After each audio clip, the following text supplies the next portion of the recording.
and welcome to another episode of Not Too Deep. I'm your host, Grace Helbig. Very excited to have rapper, comedian, podcaster, and all-around anime enthusiast, Open Mike Eagle on today's episode. We talk about his start in rap in Chicago to Los Angeles, getting into the UCB and comedy world and infusing comedy into his rap, realizing that might have gone a little too far and redirecting. We also talk about his new podcast network, Stony Island Audio, and he gives me one of the most enticing descriptions of anime that I've ever heard that might actually get me to watch anime. So please enjoy this extremely delightful episode of Not Too Deep with Open Mike Eagle. Not too deep. Not too deep. With Grace Helbig. Open Mike Eagle, do you prefer to be called that? That's a lot of syllables. You can use any of those that you want. You can pick one. Okay, great. I'll vary it throughout this entire That's episode. fun. That keeps me on my toes. I like that. Well, first of all, I want to know, because you're such a multifaceted artist in so many ways, how do you describe your artistry? I like to tell people I'm like primarily known as a rapper because I feel like that's the way most people have heard of me. But then I just list off whatever other stuff is in the front of my mind at the time. So right now it would be like podcaster, comedy adjacent and TV stuff because I'm trying to sell TV stuff. So it's in the front of my mind, even though I'm currently not on TV. Right. But when it happens, we'll know that it wasn't just some random event, that it's been a long time coming. It wasn't overnight. It was a lot of difficult pitches. I'm sure those are always the most fun ones. I want to know how you got here. You studied psychology, right? But you were raised in Chicago. Yep. How did you enter into music, into rap, into entertainment at all? Well, I started rapping in high school, just as like, I guess you want to say hobby, but it was really like a lifestyle thing for like me and my friend group at the time. Like we just discovered the active hip hop community on the south side of Chicago. And when I say active, these are people who were like getting together every day and freestyling, getting together every day and like graffiti bombing trains, getting together every day and practicing breakdancing, even though none of us had any idea of what we were doing. There was a lot of injury, a lot of risk of jail, and a lot of getting on people's nerves, rapping badly on trains, really loud. But that, that was our lifestyle. We kind of built our social selves around that. And I excelled at the rap part.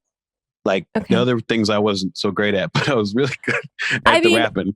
Yeah. How was that just a natural talent for you, or is that something that you found a deep interest in? And so you're like, I'm going to cultivate this. Well, the thing about rap is that everybody sucks at first. Like there's nobody whose first public rap is great. It's always bad because nobody knows what they're doing at first. And there's just like a lot of stuff you have to learn, in the 10,000 hours thing. You just kind of have to dig into it and find breath control and find vocabulary and find enunciation. And then there's the street corner kind of rapping. There's the rapping on a microphone that you do in the studio. There's rapping on stage. It's all very different. And I excelled at the street corner thing, and being able to come up with stuff off the top of my head, I was really good at.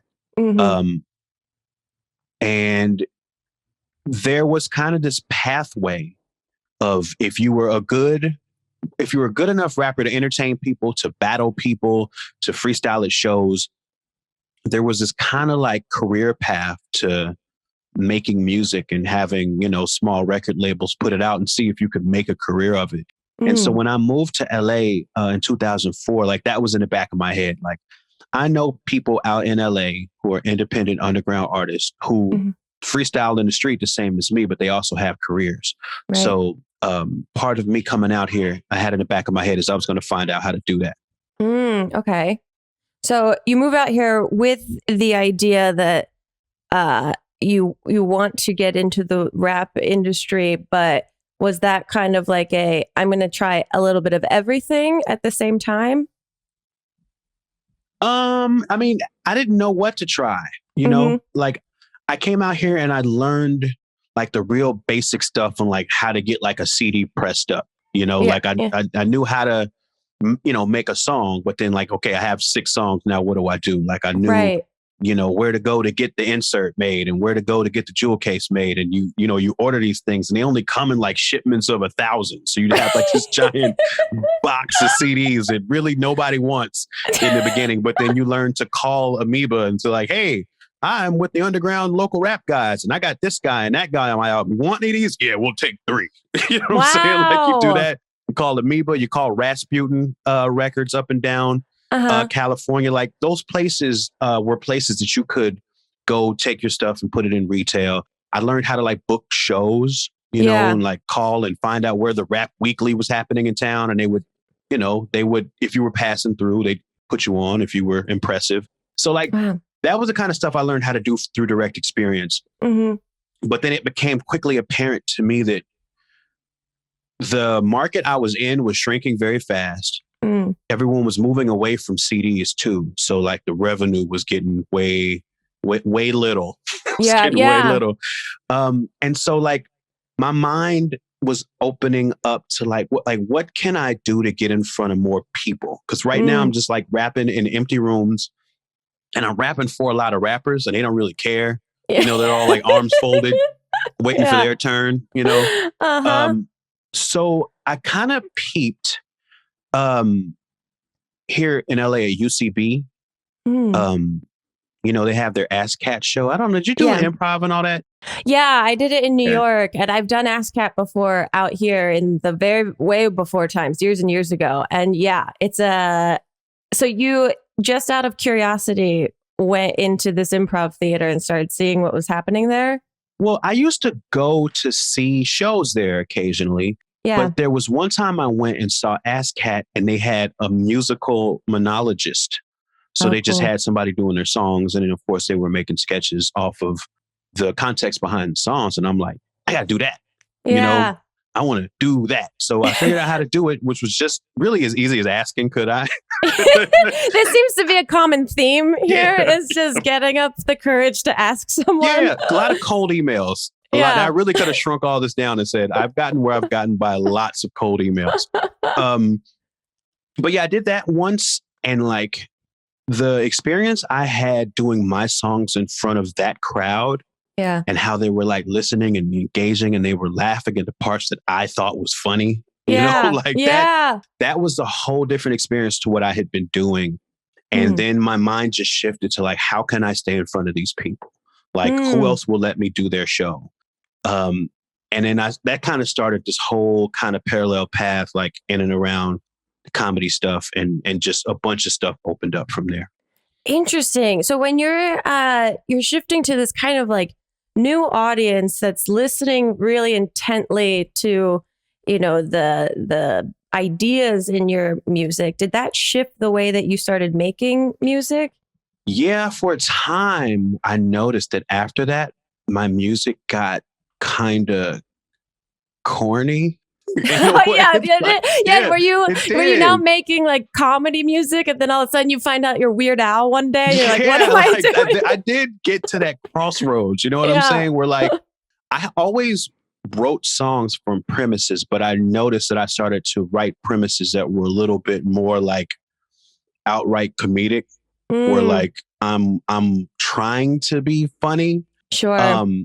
And I did those songs a couple times on shows, like on comedy shows. And I was like, this isn't good. Like, because what I ultimately began to understand is that part of the strength of, or part of what's interesting about me doing a comedy show is that I provide a contrast. Like people are laughing, but then I can do something that can communicate an idea to people or paint a picture, but it doesn't necessarily have to be funny to feel like it's part of the show. Sometimes it's additive if I'm taking the show somewhere completely different from my 10 or 15 minutes and then it goes back to comedy. Or maybe they put me at the end of the show. It's just kind of like a way to cap it, But I did have that. Yeah, there was a time there where I was definitely writing punchlines, and I was like, and then you're like, this is no longer for me anymore. This is for the audience. And then you lose a little bit of yourself. Exactly. Yeah. And then I was taking those same songs on my rap tours, and that was a disaster. Yeah. It was a disaster. I'm like rapping in Vegas at like a nickel beer night in the back of a place, and like people, people like, stop making jokes. It was bad. It was always bad. good for your self-worth and your confidence all the time. Your newest release is Anime, Trauma, and Divorce. Now, talk to us about this. How did this come about? This came out last year. Yeah. Okay. So take us through the process of making this. I was writing an album about Black people in anime because I thought that's this interesting overlap that has always persisted in every walk of my life. But then I went through a lot of personal stuff, and I was having really big, unwieldy feelings that I didn't know what to do with. And my therapist was like, "Hey, you have like an outlet. You like have a thing that you can use to help you process feelings, and people don't have that. Like most people who have big feelings, they have nothing, and then they start, scribbling on paper. Here's a journal I started, I guess. Yeah, exactly. Like I had an outlet and I wasn't using it to process my personal stuff. So I kind of pivoted at that point and made it about what I was going through. And that was a new way of doing things for me. And how, using your, personal stories and struggles and triumphs and putting them into to your art and releasing that. Were you nervous? Was that? Very. Yeah. It was terrifying. Yeah. And the reviews and the feedback seems to be wonderful. Like, what was that experience like for you? Yeah, it was weird because, I've been putting out albums, for 10 years, and like, my brain and my body knows, okay, you announce the album, you put out the single and you push, and you try to just keep the machine going. But with this stuff, some of this stuff was sensitive, and it just felt really weird and anxiety inducing to put pieces of myself out there like that, for one. And two, to kind of be trying to run them through the machine. Like it's just another song. Like, there ain't just another song. Yeah.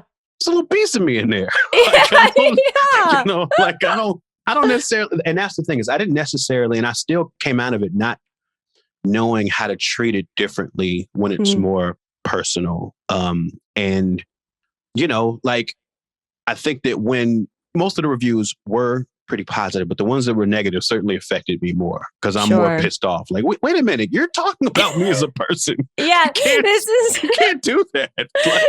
You're commenting on me, not even my art anymore. Yeah, right. This is a human being rating at this point. You can't do that. That's not nice. It's so interesting, and it is so cool and fascinating that your therapist was a bit of the push behind put it in your art. You have an outlet, which probably makes it more authentic, but also at the same time incredibly scary to put it back out to the actual public. Feels like you're airing your therapy sessions for everyone. Yes. And there's real people involved in my stories, and I came to find out a lot of them were nervous too because they didn't know what I was going to say. Right. And I didn't, it was never about details of things. It was really more just about exploring feelings. So, and it was never a salacious thing or anything, like that. It's just more about it wasn't not exploiting, but exploring. 100%. Yeah, 100%. I get that. I wish you were around when I wrote the press release. I would have put that right in the middle. We're doing some backwards marketing plans for this the second release of this. Okay, you talk about anime. You're a big anime fan. Yeah. I know of anime. I don't. That's about as much as I know. I'm curious how do you describe anime to someone like me, or what are the coolest things that draw you to that?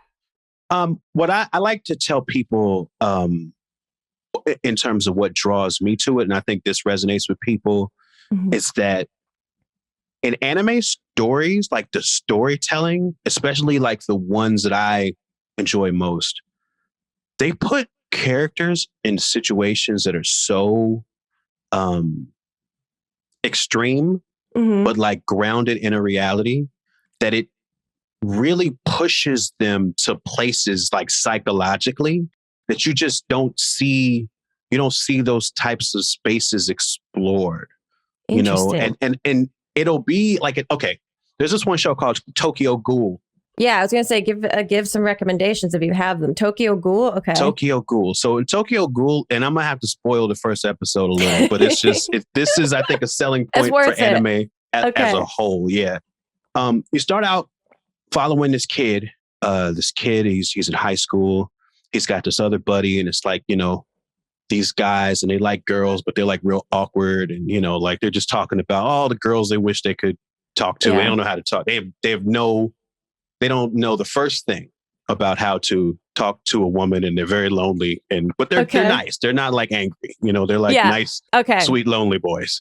The guy we're following, there's a girl in his class that he likes, and somehow like they end up like going to like study for like I think it's something like they go for coffee or something like in the middle of the day, I think, or maybe right after school, or maybe it's supposed to be like a study thing or something.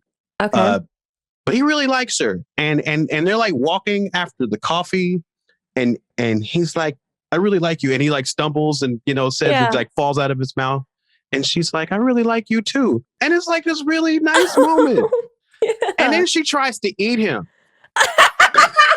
She tries to eat him right there, like in an alley. Like she like takes her skin off and tries to eat him, because in this world there are beings called ghouls that look just like you and me. They look like humans, but they can only survive by eating other people. And so they secretly go out and do this every night. And you don't know who's a ghoul and who's not. And so in this attempted eating, it's not successful. Like she gets stopped midway through. He like becomes a ghoul.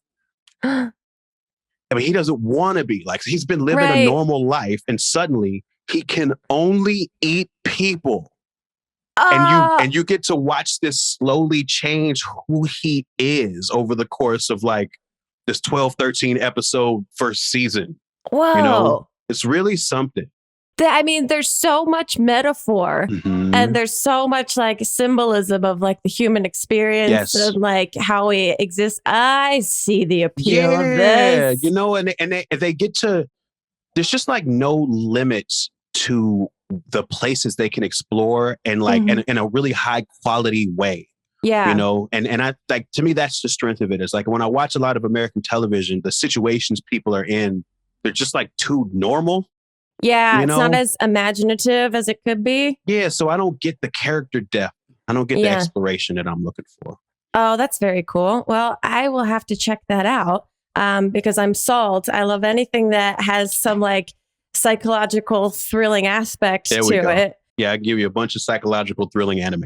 Love it. Okay, we're going to take a quick break. When we get back, I have a bunch more questions for you. Surprise, surprise. So we'll be right back with more Not Too Deep. Not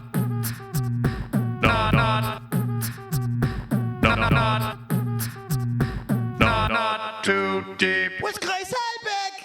Hello, listeners. Grace Helbig here, wanting to say two things. A big thank you for listening to the podcast. If you're a regular listener, if this is your first time listening, welcome and thank you.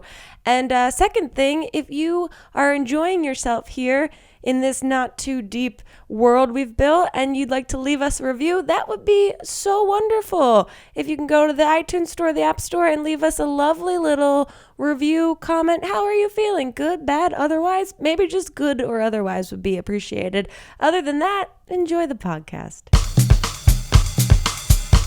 Okay, we're back, and you've just launched a podcast network called Stony Island Audio. Tell us about this.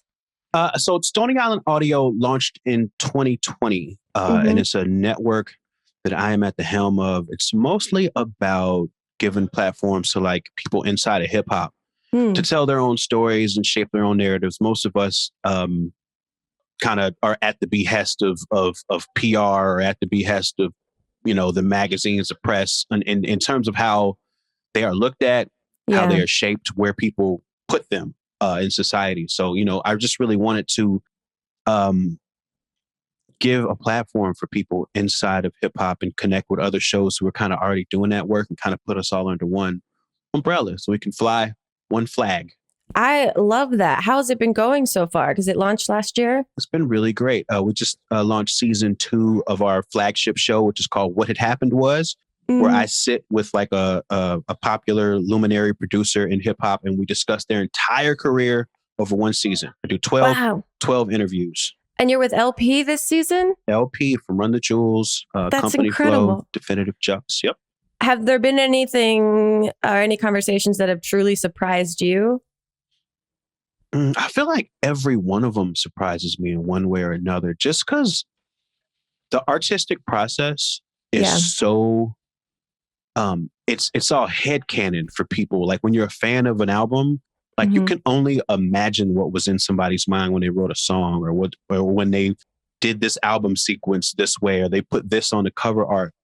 So like when you actually ask them, it's just so rarely lines up with what you thought was happening that literally every episode of that show with him especially is a surprise. Like I've made up too much of what I believe his motivations to be in my own mind. And to ask the man is to have those notions destroyed.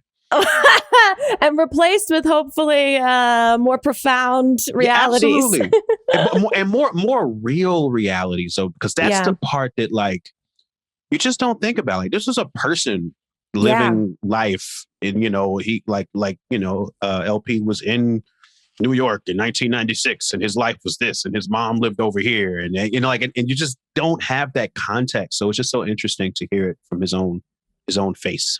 That's so cool. And that season just launched, right? Yeah, just yesterday, episode 1 came out. And I don't know when people are going to be hearing this, but it just came out March 31st. Nice. How many podcasts are you currently working on? So on my network, there are 5 shows, but I'm only doing that one at the moment. Gotcha. And then I have another one in the works. And and I'm always looking to grow the network. You going to do a hip hop podcast, Grace? Is this a pitch? If you need someone that knows absolutely nothing but has genuine curiosity about human beings and their experiences, I'm available. We'll put that to a beat. It'll be great. There you go. I have a microphone. Here we go. You also have a Patreon, Southside Secret Club, and it seems really cool because I imagine, it's just me assuming, that you're exploring different artistic endeavors over there. Yeah, and exploring a lot of the context behind my own stuff. So like I show people in my Patreon like a lot of demos of songs, and maybe they've been hearing for years, but they never heard the original version, or they never heard this secret version or that version. And then just like kind of writing out what songs are about. Like I make playlists for them. I did a wrestling match, and there's a documentary about it, and I put that whole thing in there. I did a real. You wrestled? I wrestled. I did a wrestling. I know, because the first time I saw you perform was years ago at the WWE WrestleMania. I was way too drunk to be in that situation. Because the whole thing, the whole context as a whole, man. WrestleMania is one giant fever dream. And so your sense of reality is totally gone. That was New Orleans, wasn't it? And then you're in New Orleans on top of that, man. which is drunk also... when we got off the plane. Like... I know, it's in your veins. Yeah. Are you still a wrestling fan? You know what? I stopped watching WWE like the year after that because... I've fallen off too. Well, to me, it's like political because they brought Hulk Hogan back, and like, he says the N-word a lot, and he means it when he says it. I'm like, I don't want to see that guy. Yeah, there's got to be some consequences. So I stopped watching until either he passes away or Vince does. That's my personal decree. There you go. And I feel like those guys, unfortunately, might live for fucking ever. It seems like it. I don't know what kind of vaccines they're getting that keep them alive forever, but okay. I'm going to now ask you the 2 questions I ask every single guest that is on the podcast. And the first is, who, alive or dead, would you most like to throw cold spaghetti at? Oh, I mean, we're on Hulk Hogan. Yeah. Because this is the thing now, like I could throw it at him and like just run a little bit and he couldn't catch me. I wouldn't even have to go top speed, No, those knees don't work the way they used bad. to. The knees and the back, all of that's bad news, man. I think it's a great answer. Okay, the other question I ask every guest is to tell us your worst pants shitting incident or like a bathroom close call scenario, but you can only use 3 words or 3 small phrases to describe the incident. So, for example, mine is college jogging front lawn. Okay. Yeah. Okay. Let me see if this counts or not. Sound check. Okay.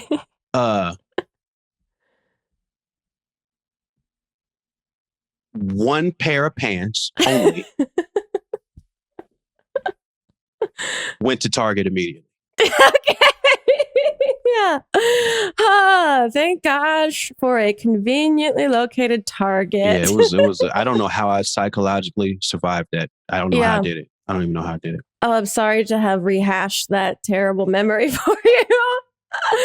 Now we have a bit of a new section on the podcast here where it's called Deep or Hot. And you can basically choose to answer a deep question that we've prepared for you. Or you can give us a hot take on something that might be bothering you or something that you currently want to get off your chest. I'm going to go the deep question because that seems easier. Yeah, I agree. Yeah. Okay, the deep question for you is, without music or comedy, who are you? Oh, without music or comedy, I am a guy who thinks entirely too much. Just sits and just has the deepest thoughts and has nothing. You can't do anything with them. It's just thinking about stuff that he could do or he should have did. Yeah. Or stuff that he's really convinced about, but there's no way for him to test. Just living in my own mind. And I'm probably by myself because if I haven't done music or comedy, that means I haven't done anything. I haven't done nothing. I have no social identity. I'm just a guy. Same here. Yeah. Same here. Well, what are you watching anything currently? What am I watching? I just got through watching the last season of Twin Peaks, the one that came out a few years ago. Oh, I haven't seen it. Oh, it's so good. It's so good. But it's so just for me and people like me who like stuff like that. Yeah. Because if you don't like stuff like that, you will not like this. Yeah. You will not like this show. There's this one scene in this last season where it's just 5 minutes of somebody mopping. Just 5 minutes? Just 5 minutes of somebody mopping. And I loved it. But then there's lots of people who did not like that at all. Oh, that's wonderful. I don't know where I would land on the spectrum of like versus dislike on that. How is this last year? Because it feels like you've set up a lot of like podcasts and I've seen videos of you kind of setting up your at-home studio and that type of thing. How has this last year helped you kind of like focus in on more of the podcast stuff? Have you just been kind of like setting up all the equipment, getting a handle on all that? Yeah, I was lucky enough to have the first season of What Had Happened Was that I did with Prince Paul. I had that in the can before the world fell apart. So a lot of my energy in the pandemic in terms of trying to set stuff up has been like I've started building computers. Really? Yeah. And like learning how to like edit video, like that kind of stuff. Like I've always envisioned having like this kind of like video space in my place. And I've finally been able to like put that together and get a good camera and learn software. So like that's one skill set that I definitely sharpened in the pandemic, was being able to like wrap my head around the tech and the and at least entry level, video editing skill. Cool. Yeah, enough to like feel a little bit more independent on all of it. Do you play video games? I play so many video games. I play so many video games. Well, when are you going to become a Twitch streamer? Is that in your future? Okay, so this is the thing about Twitch. I feel like I should have did Twitch 2 years ago. Yeah. Because now, like, all I can think about is how people are always saying Twitch is hitting people with copyright strikes for music. Oh, interesting. And that's all I'd want to do is play video games and like play music. Yeah. You know, and like that's the sweet spot. Like that's what would make it easy. If I got to play video games in silence and I just have to like talk about it, like I don't want to do that. You know, like so I feel like in some ways I've missed the Twitch boat. But you know, I do need to try it before I am convinced of that. But if you're playing video games and playing your music in the background, is that a way to circumvent the? Nope. Oh, really? Yeah, they won't let you do that? Well, it's not. Wow, see, I didn't know that. This is the problem. Mm-hmm. That entire system of red flags from platforms and what triggers the red flags are it's from the distributors of the music. Oh, like, okay. There's like these digital things that trigger DMCA notices on YouTube, on Twitch, on Instagram, even now. Like it's in the music. And so like I you know, even though I put my records out through my own label, I can't turn that switch off from my distributor. Wow. So like I don't even have permission necessarily to stream my own stuff unless I like write them a letter or something like ahead of time. I had no idea. It's really complicated and weird and just very automated. Yeah. Interesting. I mean, it's so complex. Yeah. But that's why everybody just gives up because it's too complex. What video games do you play? I'm an Overwatch fanatic. Okay. I play lots and lots of Overwatch. My son has gotten me into Fortnite, even though I refused to play it for many years. I am like fully in it now. No, why did you refuse at first? Because I don't like the idea of having to build things before I shoot people. That was a weird notion for me for a long time. It's like, why am I crafting? I don't want to craft. It's weird. But it's actually it's really engaging, and the game for the most part is kind of peaceful. Yeah. Even though you're murdering people, you know, it's like you put a podcast on and make a box to hide in. You know?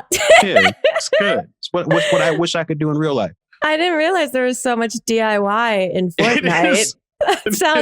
I feel like maybe I could get into it then if it's just like building things. It is. You come out very handy. Okay. You know? Okay. Well, good to know. All right. We're going to take one last break. When we get back, I have a few questions from listeners and viewers that need some help and guidance. That sounds great. So we'll be right back with more Not Too Deep.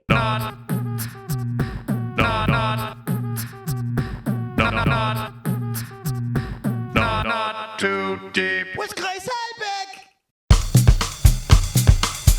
Okay, let's get into these questions that have been submitted. Someone has written, soon I will be officially moving out of my parents' house into a proper solo adult apartment of my own and on the other side of the country, and I am very terrified. Do you have any advice on settling into a new unfamiliar space? What do you think they're scared about? I think a lot of these questions, the core like issue is like certainty versus uncertainty. You know, how we have our routines and we have like our little rituals that we set up for ourselves. And, you know, this last year, especially that like anything you had planned or thought of, or even didn't know that you had been like unconsciously thinking you might do because it's so normal, it gets disrupted. And then it throws off your whole ability to like find grounding for yourself. But I think, I mean, if you're moving out of an unfamiliar space into a brand new space, I'm trying to think back on the times I've done that. It's always been terrifying, but then identifying a little bit that the fear is like excitement in a way. Yeah, but like, why are they moving? If like, I might have missed that in there. They are moving out of their parents' house into their first solo adult apartment. You gotta want to do that, right? Yeah. Like you got this. There's so many like obvious benefits. Yes. And so like even if you know the neighborhood's unfamiliar, you can like be an adult now. Yeah. You know, you can like eat ice cream whenever you want. Isn't that the best? Yeah, you can leave the toilet paper oriented whichever way you like. Yeah. You know, like maybe mom always wanted it to roll, this way, and you want there's so much experimentation. All I can think of is how fun that would be. Totally. And like the alternative is what, you stay living in your parents' place, which doesn't sound fine. Also, not. Like the first time I moved out of college into New York, I didn't have anywhere near the amount of modern tech conveniences that we have now. So like you still have all of the conveniences of delivery services and like neighborhood apps that help you like get oriented to the place that you're living in that I never had. So it feels like you got a lot on your side. Yeah, I think this one's gonna. I'm sure there's some fear, but there's got to be excitement there as well. Totally. Okay. Someone's asking, how do you tell a family member that they are not a good enough singer to be in a show? I feel like the person booking the show will tell them whether or not they are a good enough singer to be in said show. Have you ever had to put someone down gently that wanted to collaborate with you or wanted to, work on a show or anything?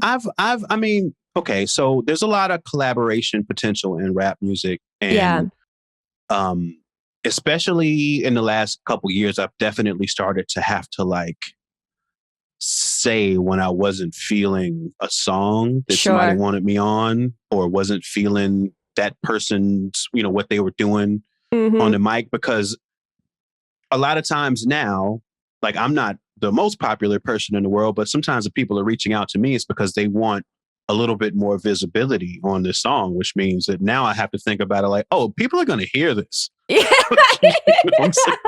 So like there was a time when I wouldn't have had that conversation, but like, the last couple of years I've had to have it, Yeah. Do you have a method or technique of politely declining an offer or anything? Well, what I'll typically do is I'll ask the person if it's okay that I give them some advice or a suggestion. Oh, that's nice. Yeah. And if they're open to it, then we can have the conversation. And I've never run into a situation where they weren't open to it. But if they weren't, then that'd be an easy out for me not to do it. Yeah. But I also think that is such an overlooked but like critical idea of asking if someone would like your feedback rather than giving unsolicited kind of notes on something. Yes, absolutely. Absolutely. Because I've been on the other end of that too, where like somebody's, I don't like this. Well, who asked you? Nobody asked you if you like this. Okay, someone is asking, I just turned 25. I'm in grad school. I want to be great at something. Not good, but great. But I don't know what I can be great at. How do I find something if I'm not strongly passionate or attached to any one thing? That's a big problem. Yeah. I mean, how do you find, when you find like that you're, like in the moments you said when you started realizing like some of your music was, punchlines for the sake of punchlines, like, did it take a real moment for you to like reflect and figure out like how to reconnect to the thing that made you feel happy or full about what you were making? Well, I had the benefit of doing what I was doing in front of people. Yeah. Where like I had to process their reactions. And so it became very apparent to me like, oh, this thing that I've started doing because it worked for these people isn't working over here. And honestly, there's something wrong with this, Yeah. And so it just took a second for me to kind of readjust my aims, like my targets, like my goals inside of the music. But this problem sounds harder because if you're going to be great at something, you have to like it enough to be bad at it at first. Oh, yeah. That's very true. You gotta really like it because you're never going to just start and be good. Yeah. So if you don't have that thing where you like, I need this, then how do you get through that first phase? Yeah. And I don't know the full context of this person's situation, but I wonder too if like the when you tell yourself, I'm not really passionate about anything, you haven't given yourself permission to investigate something that you could fail at. Right. Maybe that's part of it, is like the fear of failure, meaning it's stopping them from even liking anything too much. Right. Because I find myself in that sometimes where I'm like, what do I like doing versus like, what am I afraid of doing badly? And it's a different kind of conversation to have with yourself. Absolutely. And those are the kind of conversations you have to have when you want to do something, especially if it's creative. Yeah. You know, you kind of have to. But usually there's this voice, there's something in you that gets excited about a thing, you know, and then like that's kind of the voice you got to follow. Even just being more like, for sure, you're going to suck at first. Yeah. And that's fine. Because everybody does. Yeah. And you just have to, it's easier to hear than to accept. But I guess it comes with trial and error. Are you a goal setting person? Do you set like resolutions or goals for yourself every year? No, not really. I just kind of always know what I have to do next. Yeah. Kind of thing. Like, you know, in music, you have to be preparing the next album or the next project. Like, with TV stuff, it's like, what's the next idea that I want to try to get off the ground? You know what I'm saying? Like, and I don't know, like, because of that, there's kind of a natural rhythm for me where I feel like, okay, this is what I need to be working on right now, you know, versus like, oh, the year changed, let me readjust. Like that. But I can see the benefit of that too. It's never been the kind of person I am. No, me either. I don't do resolutions because I say that I'm like this. It doesn't feel like this connects with me just because like a calendar has changed and now suddenly it just feels artificial motivation in a way. Yeah, it's going to take me a while to even remember it's a new year. So like I shouldn't tie a goal to that, you know?